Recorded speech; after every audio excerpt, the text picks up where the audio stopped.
நாங்கள் வேலுப்பிள்ளை பிரபாகரனின் தம்பிகளாக மாறணும்னா இங்க ஒரு அரசியல் கட்சி இருக்காது, இருக்கிற இடம் தெரியாம போயிடும். இந்த நாய் திருட்டு பைய அயோக்கிய ராஸ்கல் ரேபிஸ்ட் சிவராமன் வந்து சீமானுக்கு ரொம்ப க்ளோஸ் தான். டே சீமானு, டே சாட்டை துரைமுருகா, திங்கிற சோத்து மேல சத்தியம் பண்ணி சொல்லுங்க, உங்களுக்கு இந்த சிவராமனுக்கு சம்பந்தம் கிடையாது. இந்த திருட்டு அயோக்கிய ராஸ்கல் சிவராமன் உங்களுக்கு யாருன்னே தெரியாது.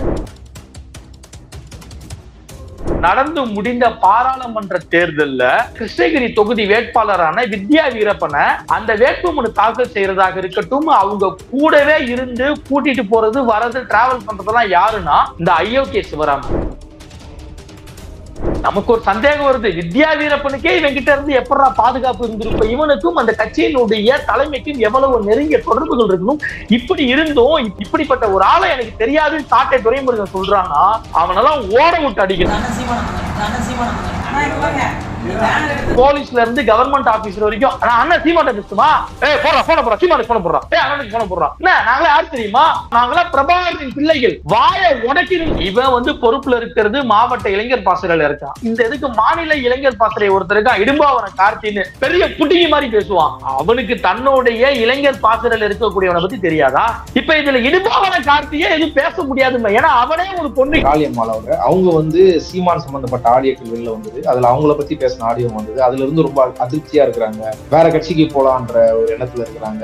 இவனுங்களை நம்பிக்கிட்டு இவங்க கூட சேர்ந்துக்கிட்டு தெரு தெருவா வீதி வீதியா மேடம் கத்தி எல்லாம் பேசிட்டு இருந்துச்சு. ஆனா கடைசியா அந்த அக்காவே என்ன சொல்றேன், காளியம்மாள் ஒரு பிசுறு, அதை மட்டும் கொஞ்சம் பார்த்து தட்டி விட்டா போதும் அப்படின்னு நான் சீமாண்டி. இவனுங்க வந்து இப்ப ஏதாவது ஆதிக்க சாதி பெரும்பான்மை சாதி கையில காசு பணம் இருக்கிறவங்களா இருந்தா பொத்திக்கிட்டு இருப்பானுங்க, கூட வச்சுப்பானுங்க, ஒன்னா டிராவல் பண்ணுவாங்க. இதுதான் நாம் தமிழர்களுடைய சாதியவாத புத்தி, ஆதிக்க புத்தி. ஏன்னா இவனுக்கு இன்னைக்கு வாழ்றது ஹைஃபையான வாழ்க்கை, ராஜ வாழ்க்கை. இன்னும் சொல்ல போனா தங்களை ஒரு எஜமானர்களாக நினைச்சிட்டு வாழ்ந்துட்டு இருக்காங்க. ஆனா பேசுறது எளிய தமிழ் பிள்ளைகள், எங்க பாட்டி. அந்த அக்காவை சமாதானம் செய்யற வந்து முயற்சியில கூட இவனுக்கு வந்து இறங்கல. ஒரு சின்ன வருத்தம் கூட அந்த அக்கா கிட்ட தெரிவிக்கல. ஏன், நான் மீனவ பெண்ணு தானே, அதனால என்ன பண்ணிட முடியும். இந்த அக்கா வேற கட்சி போறதுக்காக அதிமுகவிலையும் பேசி பார்த்தாங்க. இன்னொரு பக்கம் பாத்தீங்க அப்படின்னு.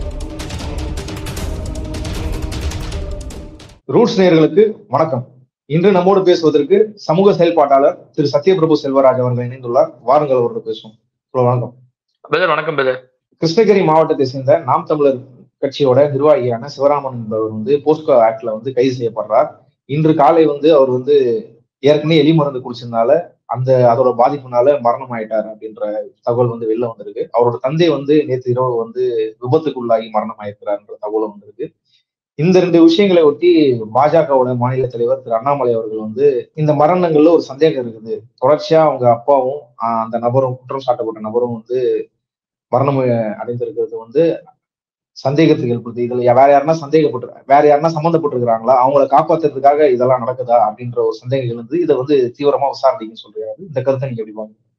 அண்ணாமலைக்கு வந்து இன்னைக்கு எதுவும் பெருசா கண்டென்ட் கிடைக்கலங்கிறதுனால இந்த விஷயத்தை எடுத்து வந்து பேசினதா நான் பாக்குறேன். நம்ம அங்க உள்ள ஆட்கள்கிட்ட அந்த பகுதியில உள்ள ஆட்கள்கிட்ட நாம வந்து காலையில பேசும்பொழுது அவங்க அப்பா வந்து இந்த மாதிரி தொடர்ந்து, அதாவது சிவராமன் பத்திய செய்தி வந்து பல ரூபங்கள்ல வெளியே வரதை பாக்குறாரு, கேட்கிறாரு. நிறைய பேர் அவரை காரி துப்பி இருக்காங்க, இப்படி ஒரு பிள்ளையாடா உனக்கு என்னடா அப்படிங்கிற மாதிரியான ஏச்சி பேச்சுக்கள்லாம் கேட்டு அவர் அளவுக்கு மீறி மதுவை வந்து பயன்படுத்தி இருக்காரு. அதன் சார்ந்துதான் வந்து கீழே விழுந்து டெத் ஆயிருக்காரு. அது வந்து ஒரு விபத்து, அவ்வளவுதான். அடுத்தது இவன் பாத்தீங்க அப்படின்னாக்க, இவர் வந்து நீங்க சொல்லக்கூடிய சிவராமன் வந்து நாம் தமிழர் கட்சி நிர்வாகி மட்டும் கிடையாது, சீமானின் தம்பி. யாரு? சீமானோட தம்பி. அந்த பொறுக்கி வந்து இந்த மாதிரி வந்து நாம இனிமே தப்பிக்க முடியாது, இனிமேல் நாங்கெல்லாம் பிரபாகரனின் பிள்ளைகள், நாங்கள் இப்படிதான் அப்படின்னு சொல்லி எவனையும் மிரட்டி ஏமாத்தி எதுவும் செய்ய முடியாது, நம்ம வந்து வலுவா சிக்கிட்டோம் அப்படின்னு அசிங்கம் தாங்க முடியாம அவன் என்ன பண்றான், எலி மருந்து உண்மையாலுமே சாப்பிட்டு இருக்கான். அதனை சார்ந்துதான் அவன் வந்து செத்து போயிட்டுதான் அவங்க உள்ள ஆட்கள் நமக்கு சொல்றாங்க. அண்ணாமலைக்கு இதன் சம்பந்தமா பேசுறதுக்கு தகுதி இல்லவே. பிரஜ்பூஷன் சிங்னு ஒருத்தர் வந்து நம்ம நாட்டினுடைய விளையாட்டு வீராங்கனைகளுக்கு வந்து பாலியல் தொல்லை கொடுத்து வன்கொடுமையை செய்து அதன் சார்ந்த கம்ப்ளைண்ட் இருந்து அவன் மேல ஒரு நடவடிக்கை கூட எடுக்க துப்பு இல்லாத அந்த பாஜகவை சேர்ந்த அண்ணாமலை இந்த விஷயத்துல பொத்துக்கிட்டு இருக்கணும் அப்படின்னு சொல்லுவாங்க. நாம் தமிழர் கட்சியோட ஒருங்கிணைப்பாளர் சீமானும் சரி, இல்ல ஒரு சாட்டை துரைமுருகன் இவங்களும் சரி, அவர் வந்து இது சம்பந்தமா 2 வீடியோ போட்டிருக்காரு. இவங்க வந்து இவர் ஒரு கட்சியில ஒரு நபர், யாருன்னு பெருசா அறியாத ஒரு நபர், ஏதோ ஒரு 2 மேடையில பேசியிருக்கிறாரு. இவர் இப்படி ஒரு குற்றம் செஞ்சிருக்காருன்னு தெரிஞ்சது உடனே கட்சியை விட்டு நீக்கிட்டோம், காவல்துறை வந்து அதுக்கான நடவடிக்கை எடுத்து வருது, அவ்வளவுதான், இதை சொல்றதுக்கு வேற எதுவும் இல்லைன்றாங்க. பிற கட்சி சார்ந்த யாரோ ஒருத்தரோ இல்ல வேற எங்கேயோ ஒரு சம்பவம் நடக்குது. இன்னைக்கு இந்த கொல்கட்டா சார்ந்த மருத்துவர் பாதிக்கப்பட்ட விஷயத்துக்கு சம்பந்தமா இன்னைக்கு நாம் தமிழர் கட்சிக்காரங்க ஒரு ஆர்ப்பாட்டமே வச்சிருக்காங்க. ஆனா அந்த விஷயம் வந்து இந்த விஷயத்தை பத்தி எதுவும் பெருசா பேசவும் இல்லை. இந்த நபர் யாரு என்னன்றத பத்தி உள்ள விவரங்களும் எதுவும் சொல்லல. இது எப்படி பாக்குறீங்க பிரதர்? கொல்கத்தாவுல ஒரு பெண் மருத்துவர் உண்மையாலுமே அந்த மாதிரியான ஒரு பாலியல் விஷயத்துக்கு உள்ளாகி ரொம்ப மோசமான முறையில சித்திரவதை செய்யப்பட்டு படுகொலை செய்யப்பட்டது வருத்தமான விஷயம், மாற்று கருத்து இல்லை. ஆனா அதனை கண்டிச்சு ஆர்ப்பாட்டம் செய்யறதுக்கு நாம் தமிழருக்கு எந்த விதமான யோசனையும் இல்லை அப்படின்னு நான் சொல்லுவேன். ஒன்னே ஒண்ணு கேக்குறேன், டே சீமானு, டே சாட்டை துரைமுருகா, திங்கிற சோத்து மேல சத்தியம் பண்ணி சொல்லுங்க, உங்களுக்கு இந்த சிவராமனுக்கு சம்பந்தம் கிடையாது. இந்த பொறுக்கி இந்த திருட்டு அயோக்கிய ராஸ்கல் சிவராமன் உங்களுக்கு யாருன்னே தெரியாது. உங்க கட்சியை வச்சு அங்க பல லட்சம் ரூபாய் கொள்ளையடிச்சிருக்கான், மிரட்டி இருக்கான். ஆவுன்னா அண்ணன் சீமானுக்கு போன போடுறா, டே இவனுக்கு போன போடுறா, டே அவனுக்கு போன போடுறா அப்படின்னு அவன் பேசக்கூடிய காணொலிகள் அவனுடைய யூடியூப் சேனல்ல இருக்கு. அங்க விசாரிச்சா என்ன சொல்றாங்கன்னா, கட்சி வட்டாரத்துல சீமானுக்கு ரொம்ப க்ளோஸ் அந்த நாய். இந்த நாய் திருட்டு பைய அயோக்கிய ராஸ்கல் ரேபிஸ்ட் சிவராமன் சீமானுக்கு ரொம்ப க்ளோஸா. ஆமா, அப்புறம் இனத்தோடு தானே சேரும். சீமானுன்னா யோக்கியமா? 8 முறை கருக்கலைப்பு செய்த ஒரு அயோக்கிய பொறுக்கிதான் சீமான். சீமான பொம்பளை பொறுக்கிம்ப. நானு தவறா எடுத்துக்காதீங்க பிரதர், சீமான பொம்பளை பொறுக்கிம்ப. அப்ப சீமான அண்ணனா ஏத்துக்கிட்ட சிவராமனும் அதே வேலையை தான் பார்த்திருக்கான்னு சொல்ல வரேன். இன்னொரு விஷயம், அப்ப சாட்டை துரைமுருகன் சொல்றான் இந்த மாதிரி அவரு கட்சியில ஒரு ஆளு, அவர் எங்களுக்கு தெரியாது. பிரதர், நடந்து முடிந்த பாராளுமன்ற தேர்தல்ல அந்த கிருஷ்ணகிரி தொகுதி வேட்பாளரான வித்யா வீரப்பனை அந்த வேட்புமனு தாக்கல் செய்யறதாக இருக்கட்டும், அவங்க கூடவே இருந்து கூட்டிட்டு போறது வர்றது டிராவல் பண்றதெல்லாம் யாருன்னா இந்த அயோக்கிய சிவராமன். நமக்கு ஒரு சந்தேகம் வருது, வித்யா வீரப்பனுக்கே இவன் கிட்ட இருந்து எப்படா பாதுகாப்பு இருந்திருக்கும் அப்படின்னு சந்தேகம் வருது. நான் எதுவும் தவறா சொல்லல.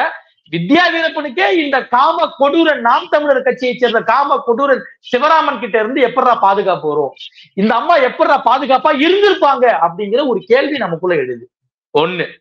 அடுத்து பிரதர், இந்த விஷயத்தை பத்தி நாம முதல்ல பாத்துருவோம். அதன் பிறகு சிவராமன் யாருன்னு பார்ப்போம்.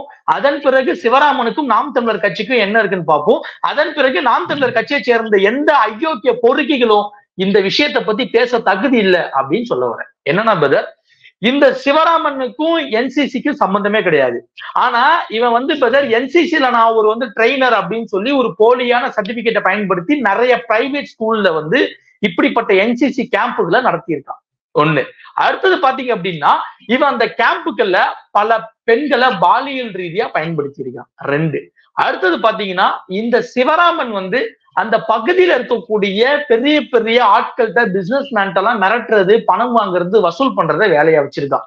இன்னும் சொல்ல போனா அங்க உள்ள ஒரு முக்கியமான நகைக்கடை அதிபரை சந்திச்சு, உங்க கடை கவர்மெண்ட் இடத்துல 2 சென்ட் 3 சென்ட் 2 அடி 3 அடி சேர்த்து இருக்கு, நீங்க எனக்கு பார்த்து கவனிங்க, இல்லைன்னா நான் பிரச்சனை பண்ணுவேன், என் கட்சியை சார்ந்து நான் ஆர்ப்பாட்டம் செய்வேன், போராட்டம் செய்வேன், இது நான் அண்ணா சீமான்ட்ட பேசுவேன், நான் அண்ணன் மைரான்ட்ட பேசுவேன் அப்படின்னு மிரட்டி ஏகப்பட்ட பணம் வசூல் செஞ்சிருக்கான். ஒரு 36 லட்சம் ரூபாய் இவன் இந்த மாதிரி மிரட்டி பணம் வசூல் செஞ்ச கம்ப்ளைண்ட் எஸ்பி ஆபீஸ்ல கொடுக்கப்பட்டிருக்கு. அங்க உள்ள எஸ்பி ஆபீஸ்ல இதன் சார்ந்த ஒரு கம்ப்ளைண்ட் கொடுக்கப்பட்டிருக்கு. இப்ப ரீசெண்டா பாத்தீங்கன்னா ஜனவரி மாசம் ஒரு பிரைவேட் ஸ்கூல்ல இதே மாதிரியே ஒரு பொண்ணு பாதிக்கப்பட்டிருக்காங்க. இந்த சிவராமன் ஜனவரி மாசம் ஒரு பிரைவேட் ஸ்கூல்ல என்சிசி கேம்ப் நடத்தியிருக்கான். அந்த கேம்ப்ல ஒரு பெண் புகார் கொடுத்திருக்காங்க. அதன் சார்ந்த வழக்கு பதிவும் செய்யப்பட்டிருக்கு. இப்படி ஒரு விஷயம். அடுத்தது பாத்தீங்க அப்படின்னா, இவன் அங்க உள்ள போலீஸ்ல இருந்து கவர்மெண்ட் ஆபீசர் வரைக்கும், நான் அண்ணன் சீமாட்ட பேசுமா, போன சீமானுக்கு போன போடுறான், அண்ணனுக்கு போன போடுறான், என்ன நாங்களே யாரு தெரியுமா, நாங்களாம் எப்படி தெரியுமா, நாங்களாம் பிரபாகரின் பிள்ளைகள், வாய உடைக்கணும்னு சொல்லுவேன். அதாவது இப்படிப்பட்ட நாம் தமிழர் கட்சிங்கிற பேனரை வச்சுக்கிட்டு நாம் தமிழர் கட்சியினரோட சேர்ந்து அங்க இருக்கக்கூடியவர்கள்ட்ட கொள்ளையடிக்கிறது, மிரட்டி பணம் புடுங்கிறது, வசூல் பண்றத பிரதான தொழிலா வச்சிருந்தா, இதெல்லாம் தாண்டி இவரு கைது செய்யப்பட்ட பிறகு, இந்த வழக்குகளை கைது செய்யப்பட்ட பிறகு எல்லாருக்கும் தெரிய வருது. அந்த அடிப்படையில தான் நாம் தமிழர் கட்சிக்கும் தெரிய வருது. அந்த அடிப்படையில தான் அவர் கட்சி விட்டு நீக்கிறதா சொல்றாங்க. இதுக்கு முன்னாடி இவர் பண்ணதெல்லாம் அவருக்கு தெரியாதுன்னு சொல்றாங்களே. இவரு அப்படியே நீங்க அவர் ஒரு அறியப்பட்ட நபரா சொல்றீங்க. அந்த பகுதியில இருக்கிறவங்களும் அவர் இது பண்றாருன்னு தெரியுமா? அவர் நாம் தமிழர் கட்சி சார்ந்தவரும் தெரியுமா? அந்த பகுதியில இருந்து என்ன சொல்றாங்க? அந்த பகுதியில் உள்ள சொல்றது பிரதர், சிவராமன் ஒரு அயோக்கியன், அவன் ஒரு பொறுக்கி, அவன் ஒரு திருட்டு பைய, அவன் ஒரு பொம்பளை பொறுக்கி. தவறா எடுத்துக்காதீங்க, அங்க அவங்க சொன்ன வார்த்தைகள் அப்படியே சொல்றேன். அவன் ஒரு பொம்பளை பொறுக்கி, பல பெண்கள் அந்த மாதிரி அதாவது குழந்தைங்க மாணவிகள் மட்டும் இல்ல, பல இளம் பெண்கள், கல்யாணமானவர்கள், விவாகரத்தானவர்கள், கணவனை இழந்தவர்கள், பல பெண்களை இந்த மாதிரி அவன் வந்து சீரழிச்சு மோசம் பண்ணியிருக்கான் அப்படின்னு அங்க உள்ள மக்கள் சொல்றாங்க, பகுதியில் உள்ளவங்க சொல்றாங்க.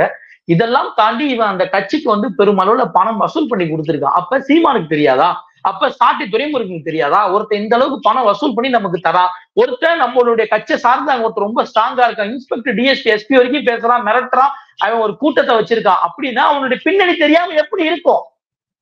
பிரதர், ஏதோ ஒரு 10ஓட 11 கொடி பிடிச்சு நிக்கிறவனோட பின்னணி தெரியலன்னு சொன்னா ஏத்துக்கலாம். அதுல ஒரு கூற்று இருக்கு, ஒரு நியாயம் இருக்கு. வந்தாங்க முக்கியமான ஆளு, கொடி பிடிக்கிறதுல இருந்து அங்க இருக்கக்கூடிய அரசு அதிகாரிகளை வந்து மிரட்டுறதுல இருந்து, பணம் வசூல் பண்றதுல இருந்து, அந்த பணத்துல பங்கு போட்டு கட்சிக்கு கொடுக்கறதுல இருந்து, நீங்க ஒரு பாராளுமன்ற தொகுதி வேட்பாளர் கூடவே இருந்து அவங்க வேட்புமனு தாக்கல் செய்யறதுக்கு இவன் தான் அந்த வேட்பாளரை வந்து கூட்டிட்டு போறானா, அப்ப அவன் எவ்வளவு பெரிய முக்கியமான இடத்துல இருக்கணும்? அப்ப இவனுக்கும் அந்த கட்சியினுடைய தலைமைக்கும் எவ்வளவு நெருங்கிய தொடர்புகள் இருக்கணும்? இப்படி இருந்தும் இப்படிப்பட்ட ஒரு ஆளை எனக்கு தெரியாதுன்னு சாட்டை துரைமுருகன் சொல்றான்னா அவனெல்லாம் ஓட விட்டு அடிக்கணும். அது மட்டும் இல்லாம கிருஷ்ணகிரி தொகுதிக்கு மட்டும் இவன் போல, பக்கத்துல உள்ள தர்மபுரி தொகுதி வேட்பாளருக்கும் நாடாளுமன்ற தேர்தலில் நிற்கும் பொழுது அவர்களுக்கு அந்த வேட்பாளருக்கும் இவன் தான் கூட போறான், அவங்களுக்கும் இவன் கூட தான் நிக்கிறான், கிருஷ்ணகிரி வேட்பாளருக்கும் கூட தான் நிக்கிறான். இப்ப இவன் வந்து பொறுப்புல இருக்கிறது மாவட்ட இளைஞர் பாசறையில இருக்கான். இந்த இதுக்கு மாநில இளைஞர் பாசறை ஒருத்தர் இருக்கான், இடும்பாவன கார்த்தின்னு, பெரிய புட்டிங்கி மாதிரி பேசுவான். ஐயா, அவனுக்கு தன்னுடைய இளைஞர் பாசறையில இருக்கக்கூடியவனை பத்தி தெரியாதா?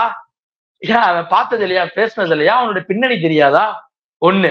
இப்ப இதுல இடும்பாவன கார்த்தியே எதுவும் பேச முடியாதுங்க. ஏன்னா அவனே ஒரு பொண்ணுக்கு இப்படிப்பட்ட ஒரு அயோக்கியத்தனமான வேலை செஞ்சு அதன் சம்பந்தமான ரெக்கார்டிங் எல்லாம் வெளியாகி அசிங்கப்பட்டு இன்னைக்கு வெளியே தலகாட்ட முடியாம உட்காந்துருக்காங்க, காய் துப்புறாங்க. அந்த பொண்ணுக்கு கருக்கலைப்பு செஞ்சு அந்த பொண்ணை தங்க வச்சு அந்த பொண்ணை பார்த்துக்கிட்டது இதே சாட்டை துரைமுருகன் தான், இதே மாமா பைய சாட்டை துரைமுருகன் தான். இப்படி பல விஷயம். சீமானுக்கு மாமாவில பார்த்து சீமான துரைமுருகனை காரி மூஞ்சில துப்புறாங்க. இப்படி எல்லாம் இருக்கும் பொழுது இவனுங்களால இவன் கட்சிக்காரன் செய்யற தப்ப கேட்க முடியாது. ஏன்னா அந்த கட்சியே அப்படிப்பட்ட கட்சி தான். இந்த கட்சியை பத்தி, இந்த கட்சியில உள்ள அயோக்கியங்களை பத்தி நான் ஒரே ஒரு சொல்றேன் பிரதர், தயவு செஞ்சு தவறா எடுத்துக்காதீங்க, யாரும் தவறா எடுத்துக்காதீங்க. நாங்கெல்லாம் பிரபாகரனின் பிள்ளைகள் அப்படிம்பானுங்க. ஆனா இந்த பக்கம் போய் அந்த கட்சியினுடைய பெண்களாக இருக்கட்டும் அல்லது அந்த கட்சியில் இல்லாத பெண்களாக இருக்கட்டும், பெண் குழந்தைகளாக இருக்கட்டும், யாராக இருந்தாலும் இவனுங்க வந்து படுக்கைக்கு கூப்பிடுவானுங்க.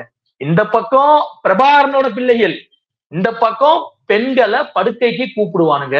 இதுதான் இந்த கட்சியினுடைய கொள்கை. நாம் தமிழர் கட்சி கொள்கை அதுதான். கட்சி தலைவர்ல இருந்து கட்சியில இருக்கிற தொண்டன் வரைக்கும் பெரும்பாலானவர்கள் அப்படிதான் இருக்கானுங்க. அதுக்கு நான் எல்லாத்தையும் சொல்ல வரல பிரதர், நான் சொல்றது பெரும்பாலான தலைவனே அப்படிதாங்க, அவனுக்கு அடுத்து இருக்கக்கூடிய சாட்டை துரைமுருகன் அப்படிதாங்க, அதுக்கு இந்த பக்கம் இருக்கக்கூடிய இடும்பாவன கார்த்தி அப்படிதாங்க.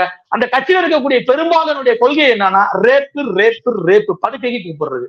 அதுலதான் ஒருத்தர் வசமா சிக்கிட்டா சிவராமன், ஒரு திருட்டு பையன், அயோக்கிய ராஸ்கல் பொறுக்கி.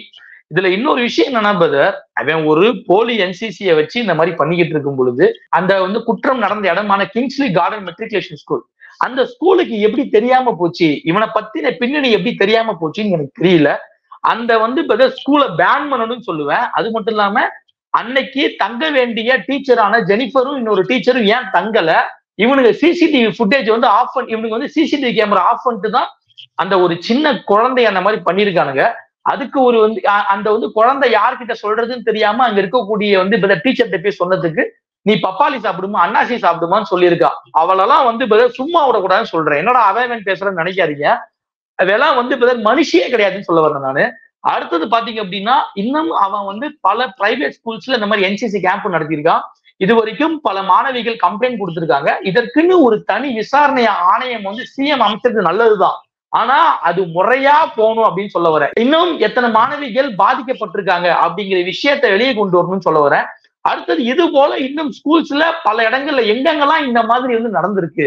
அப்ப ஒரு ஸ்கூல் சாராத ஒரு வந்து இயக்கம் வந்து ஒரு விஷயத்த ஸ்கூல்ல பண்ணுதுன்னா அந்த வந்து அமைப்பினுடைய பின்னணியை சரியா அந்த ஸ்கூல்ல இருக்கவங்க சரியா பார்க்கணும்னு சொல்ல வர. அந்த இதெல்லாம் கண்காணிக்கக்கூடிய மாவட்ட கல்வி அதிகாரிக்கு என்ன புதுங்கிற வேலையா அப்படின்னு கேட்கிறேன். அந்த குழந்தை வந்து அலைக்கழிக்கப்பட்டிருக்கு. கிட்டத்தட்ட நடந்து 5-6-7 நாள் கழிச்சுதான் எஃப்ஐஆரே வந்து போடப்பட்டிருக்கு. இதெல்லாம் ரொம்ப வந்து அசிங்கமா கேவலமா இருக்குன்னு சொல்ல வரேன். இதற்கு சம்பந்தமான இதுல ஈடுபட்ட அத்தனை அதிகாரிகள் மீதும் நடவடிக்கை எடுக்கணும்னு சொல்ல வரேன். நீங்க பாத்திருப்பீங்க பிரதர், இங்க பக்கத்துல ஒரத்த நாட்டுல இதே மாதிரி பாஜகவை சேர்ந்த ஒரு அயோக்கிய மிருகத்தால் பாதிக்கப்பட்ட ஒரு இளம்பெண் வந்து கம்ப்ளைண்ட் கொடுக்க போறாங்க. அந்த ஸ்டேஷன்ல இருந்த எஸ்ஐ வந்து இங்கெல்லாம் முடியாதுங்க, நீங்க வந்து இது சம்பந்தமா மகளிர் காவல் நிலையத்துலதான் வந்து கம்ப்ளைண்ட் கொடுக்கணும்னு சொல்லி அந்த அம்மா அனுப்பிச்சிருக்கு. அந்த இந்த பிரச்சனையில அந்த எஸ்ஐ வந்து சஸ்பெண்ட் செய்யப்பட்டிருக்காங்க. ஆனா அந்த எஸ்ஐ வந்து வேலையை விட்டு தூக்கப்படுதுன்னு சொல்ல வரேன். அடுத்தது இங்க பாத்தீங்கன்னா திருச்சி கொள்ளிடத்துல ஒரு வந்து 10 வயசு சிறுமி விடிய நடந்திருக்கு. அடுத்தது பாத்தீங்க அப்படின்னா வந்து மகாராஷ்டிரா தானேல ஒரு 4 வயசு குழந்தை அந்த மாதிரி நடந்திருக்கு. அப்புறம் இன்னைக்கு பார்த்திருப்பீங்க நாடே உழுக்கக்கூடிய கொல்கத்தா சம்பவம். இதெல்லாம் பார்க்கும் பொழுது ரொம்ப வேதனையா இருக்கு. அப்ப அரசாங்கம் இதற்கு உண்டான நடவடிக்கைகளை ரொம்ப தீவிரமா ரொம்ப கடுமையா எடுக்கணும் அப்படின்னு சொல்ல வரம்பது. நாம் தமிழர் கட்சியை சார்ந்த திரு காளியம்மாள் அவர்கள் நாம் தமிழர் கட்சியில பிரபலமா அறியப்பட்ட முகமா அவங்க இருக்கிறாங்க. அவங்க வந்து சீமான் சம்பந்தப்பட்ட ஆடியோக்கள் வெளில வந்தது, அதுல அவங்கள பத்தி பேசின ஆடியோ வந்தது. அதுல இருந்து ரொம்ப அதிருப்தியா இருக்கிறாங்க, வேற கட்சிக்கு போலான்ற ஒரு எண்ணத்துல இருக்கிறாங்க, வேற கட்சி கூட பேச்சுவார்த்தை நடத்துறாங்கன்னு சொல்லி முன்னணி ஊடகங்கள் எல்லாம் செய்தி வருது. இது உண்மையா? பிரதர் ஆமாம் பிரதர். அந்த அக்கா வந்து பிரதர் இவனுங்களை நம்பிக்கிட்டு இவனுக்கு கூட சேர்ந்துக்கிட்டு தெருவா வீதியா மேடம் கத்தி எல்லாம் பேசிட்டு இருந்துச்சு. ஆனா கடைசியா அந்த அக்காவே என்ன சொல்லிட்டேன், காளியம்மாள்னு ஒரு பிசுறு, அதை மட்டும் கொஞ்சம் பார்த்து தட்டி விட்டா போதும் அப்படின்னு சீமாண்டி. அது நம்ம எல்லாம் பார்த்திருப்போம் கேட்டிருப்போம். ஏன்னா காளியம்மாள் அக்கா வந்து ஒரு ஆதிக்க சாதியோ பெரும்பான்மை சாதியோ கிடையாது. இன்னொன்னு காளியம்மாள் அக்கா கிட்ட வந்து கையில காசோ பணமோ பெரிய அளவுல கிடையாது. இவனுங்க வந்து இப்ப ஆதிக்க சாதி பெரும்பான்மை சாதி கையில காசு பணம் இருக்கிறவங்களா இருந்தா பொத்திக்கிட்டு இருப்பானுங்க, கூட வச்சுப்பானுங்க, ஒன்னா டிராவல் பண்ணுவானுங்க. இதுதான் நாம் தமிழர்களுடைய சாதியவாத புத்தி, ஆதிக்க புத்தி அப்படின்னு சொல்ல வரேன். ஆனா இந்த அக்கா வந்து ஒரு ஒடுக்கப்பட்ட சமூகத்தை சேர்ந்த, இன்னும் ஒரு ஒடுக்கப்பட்ட சமூகமான மீனவ சமூகத்தை சேர்ந்தவங்க. இன்னொன்னு இவங்க வந்து பெரிய அளவுல காசு பணம் கையில் இல்லாதவங்க. அப்படிப்பட்ட அக்காவை பார்த்தா சீமானுக்கு சாட்டை துரைமுருகனுக்குலாம் வந்து எப்படி தெரியும்னா பிசுறுன்னு தான் தெரியும். ஏன்னா இவனுக்கு இன்னைக்கு வாழ்றது ஹைஃபையான வாழ்க்கை, ராஜ வாழ்க்கை. இன்னும் சொல்ல போனா தங்களை ஒரு எஜமானர்களாக நினைச்சிட்டு வாழ்ந்துட்டு இருக்காங்க. ஆனா பேசுறது எளிய தமிழ் பிள்ளைகள். எங்க பாட்டி அப்படி இருந்தாங்க, எங்க தாத்தா அப்படி இருந்தாங்க, நாங்க இதை செய்வோம் அதை செய்வோம், ஒடுக்கப்பட்ட எல்லாம் பேசுவானுங்க. ஆனா வாழ்றது லக்ஸுரியஸான லைஃப். நீங்களே பார்த்திருப்பீங்க, அந்த கட்சியில இருந்து வெளியே வந்தவங்க எல்லாம் கொடுத்த வாக்குமூலம் என்ன. சீமான் வந்து நான் ஒரு மேடைக்கு வரணும் பேசணும்னா நான் இந்த ஹோட்டல்ல தான் தங்குவேன், நான் வந்து இத்தனாயிரம் ரூபாய் சரக்கு தான் குடிப்பேன், நான் இந்த கறி தான் திம்பேன். ஏண்டா நீ இப்படிப்பட்டவெல்லாம் வந்து எளிய பிள்ளைகள் சொல்றதுதான்டா மனசுக்கு வேதனையா இருக்கு அப்படின்னு சொல்ல விரும்புது. இப்ப அந்த அக்காவை சமாதானம் செய்யற வந்து முயற்சியில கூட இவனுங்க வந்து இறங்கல. ஒரு சின்ன வருத்தம் கூட அந்த அக்கா கிட்ட தெரிவிக்கல. ஏன், நான் மீனவ பெண்ணு தானே, அதெல்லாம் என்ன பண்ணிட முடியும், இதுக்கெல்லாம் யாரு வந்துட போறா, இதெல்லாம் நம்ம கட்சிக்கு என்ன பெரிய பாதிப்பு இருந்துட போகுது, காசு பணமும் பெருசா கையில இல்ல, அது இருந்தா என்ன இல்லைன்னா என்ன, அப்படியே போட்டு போ அப்படிங்கிற ஒரு இலக்கார மனநிலை. காரணம் ஒரு ஒடுக்கப்பட்ட சமூகம், இல்லாதப்பட்ட பெண் அப்படிங்கிறது தான். அடுத்தது இந்த அக்கா வேற கட்சி போறதுக்காக அதிமுகவிலையும் பேசி பார்த்தாங்க. இன்னொரு பக்கம் பாத்தீங்க அப்படின்னா தமிழக வாழ்வுரிமை கட்சி இருக்கல வேல்முருகன், அவர்கிட்டயும் பேசி பார்த்தாங்க. ஆனா இவங்க பேசின பேச்சுக்கு பெருசா இது வரைக்கும் யாரும் சேர்த்துக்கல. ஆனா அவங்க கட்சி மாற நிலைப்பாட்டுலதான் உறுதியா இருக்காங்க. ஆனா எந்த கட்சி வந்து சேர்த்துப்பாங்கன்னு தெரியல. அதற்காக அந்த அக்கா வந்து காத்துட்டு இருக்காங்க. அவங்க இந்த கட்சிக்கு தேவையில்ல, இருந்தும் ஒண்ணும் பெருசா நடக்க போறது இல்லைங்கிற அப்படிங்கிற சாதியவாத நிலைப்பாட்டுல சீமானை சார்ந்தவங்க இருக்காங்க அப்படின்னு சொல்ல விரும்புது. இவ்வளவு நேரம் இந்த செய்தி கொடுத்து பல்வேறு விவரங்களை பகிர்ந்து கொண்டதுக்கு நன்றி. Thank you brother.